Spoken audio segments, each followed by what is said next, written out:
De nouvelles interpellations d'anciens responsables politiques pourraient avoir lieu dans les prochains jours au Mali. Et pour cause, le rapport 2020 du vérificateur général vient d'être transmis au président Assimi Goïta. Plusieurs centaines de millions de francs distraits, c'est ce qui ressort du rapport 2020 du vérificateur général, Samba Lamdou Bébi, remis, mardi, en main propre, au président malien, le colonel Assimi Goïta. La primature, diverses ambassades et d'autres structures publiques sont épinglées.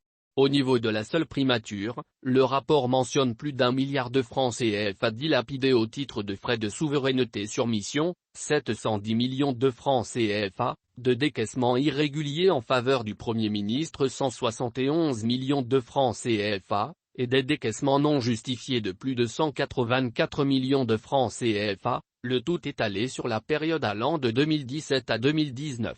Des malversations portant sur un montant de 390 millions de francs CFA ayant permis au personnel de l'ambassade du Mali au Caire de bénéficier d'énormes avantages indus ont été également relevés.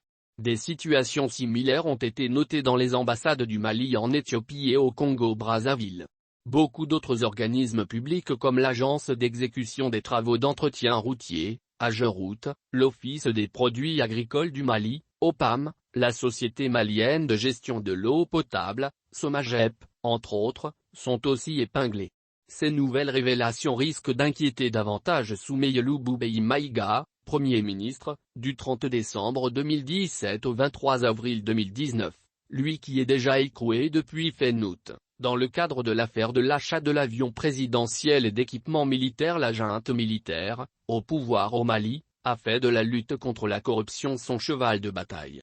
Cette position a été fermement réaffirmée par son chef, le colonel Assimi Goïta, lors de sa rencontre, le 14 septembre dernier, avec le Conseil supérieur de la magistrature. La lutte contre la corruption sera sans état d'âme et sans recul, avait-il martelé.